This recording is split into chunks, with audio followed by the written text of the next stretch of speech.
Hi, I'm Chief Cummings, Assistant Chief of Support Services, and we are wrapping up our Camp Ignite. We had an opportunity to entertain 15 young ladies that came out. It's a 3-day overnight program here at Station 28, so thank you, Chief Smith, for giving us a station here. But these young ladies came out, they spent 3 days here at the fire station, and we gave them the experience of a day in the life, well, 3 days in the life of an Atlanta firefighter.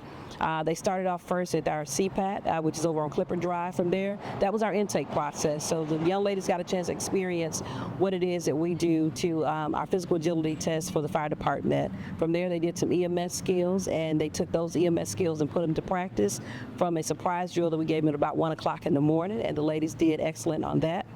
The next day we came out and we worked on extrication. So the ladies had an opportunity to have hands-on experience with our heavy equipment, cutting cars. From there, we had an opportunity to do some hose training, from loading hose onto the fire engine to pulling hose, and just let them feel what it is to have the pressure that comes off the water hose.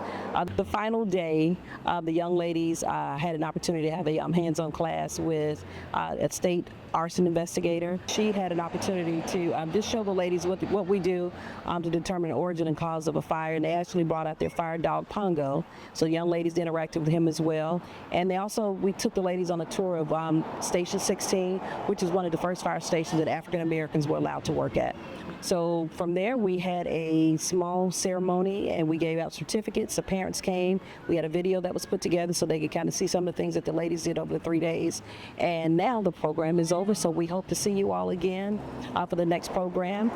Just stay tuned to find out when the information comes out for the next program. Thank you.